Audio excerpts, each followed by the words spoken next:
Yes, we normally do motivations on Mondays, but today we're doing finance, actually. Finance advice, especially, and we're joined by Sharif Gbadamosi to talk about inflation, how it affects my money, and how I can be ready for it. Now, he's a learning and development professional with over 20 years experience in senior management and also executive roles in the manufacturing and service industry. You are welcome. Good to have you here. Thank you so much. Thank you very much. Nice to be here.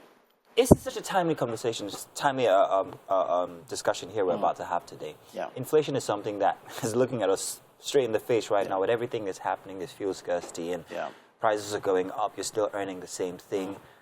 What can people do to help the situation individually? Well, the thing about inflation is it's here to stay. It's a common thing. It always happens year in, year out. The problem is the rate at which your money continues to depreciate. And how that affects the strength of the money that you're holding in your hand. Now, we understand that the Naira is depreciating consistently, things are going bad, and we're trying to keep our head above water. But unfortunately, the way the economy is at the moment, individuals like you and me, if you have 10,000 Naira in your hands at the moment, the current inflation rate, the last recorded inflation rate was about 16%. It means by the end of this year, your 10,000 Naira will become 8,400 in value. So the question is, how do I find a way to keep up in terms of earnings, normally? When we talk about earnings, mostly people talk about salaries. People talk about, oh, can you get a 16% increase in your salary every year? That's, tell me where that place is. I'd like to work there. I would really love to work there as well, exactly.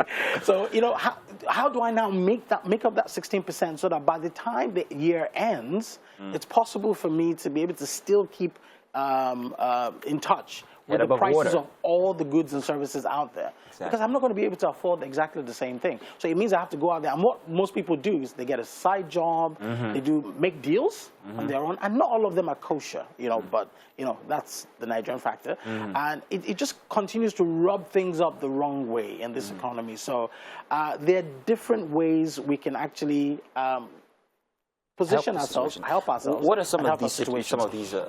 Now, salary increases alone would never cut it, right? Your minimum wage is 30,000. Doesn't make any sense. Apologies to those that are setting the minimum wage, but it's not really making any sense. And even if you're going to get a salary increase, it's not going to be that much. So what you're now stuck with is your own personal strategies for bridging the gap. Investments are the only way to go. So investments in what exactly now? That's the thing.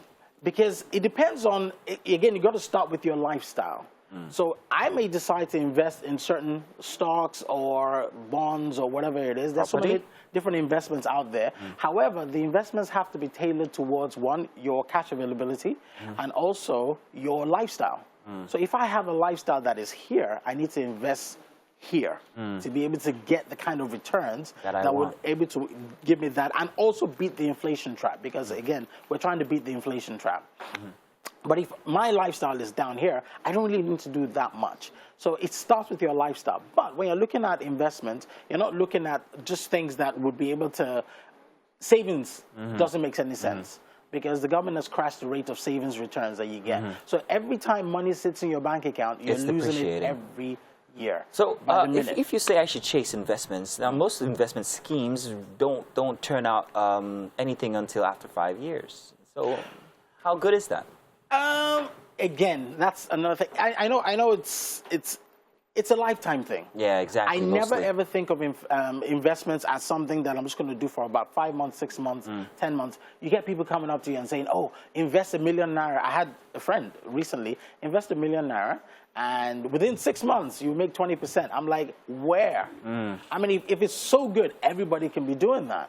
Those schemes don't exist. And too good to be true, they're too good to be true. If it's too good to be really going to, and he said it was oil and gas, isn't this? And I'm like, no, there's just something fishy about that. But there are investments that, if you're going to look at any healthy returns, they're looking at 5 years, 10 years, 15 years. I was in the stock market for a good 20 years plus. And I saw the benefits of having that. Now, it just means that as you're earning, you're feeding into these investment schemes, and you're in it for the long haul. You're in it for the long term. You're not trying to pull out, you know, very, very quickly. Now, you can do a basket, a combination.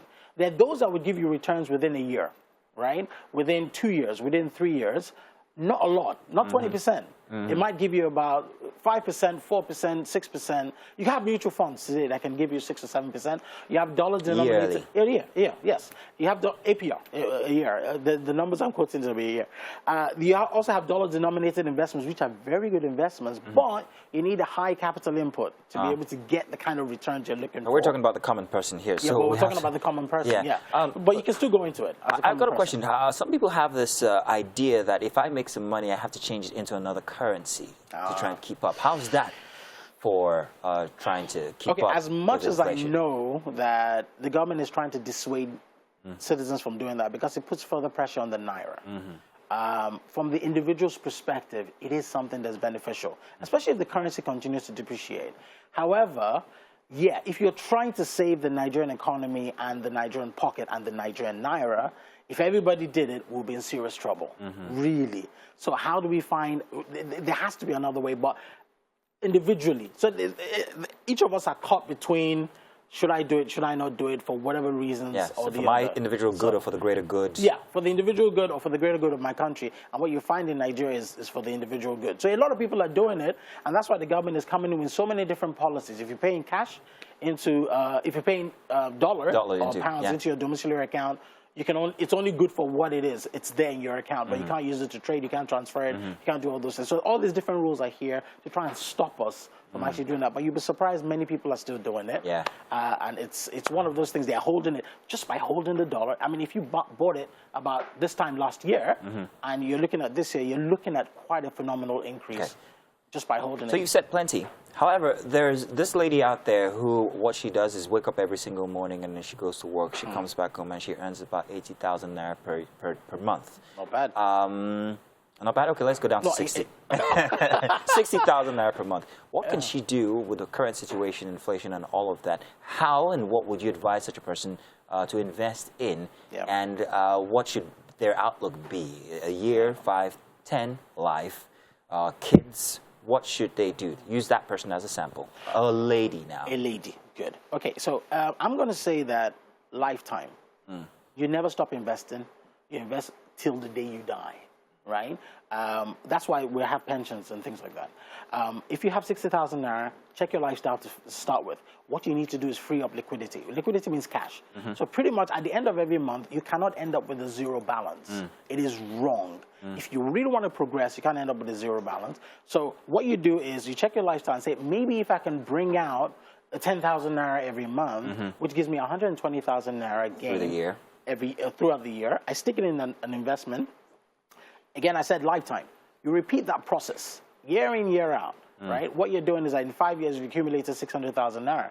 Again, that 600,000 naira has been working in an investment. It could just be a naira mutual fund. Yeah. I mean, those things can give you about 3 or 4%. It's still better than the savings rate. Oh, fantastic. So, yeah, go into something like that. But you've got to be very disciplined, and you're seeing that money grow. Discipline is the word, because not very many Nigerians are. But thank you very much, man. It's good to have you here. Very, very interesting advice that you've given us. So if you're out there, make sure that you are taking these advice and that you're implementing them, because it could save you a lot in the long run. Thank you very much for joining us once again. Great. Do stay tuned. We've got more inside of Wake Up Nigeria. We'll be back.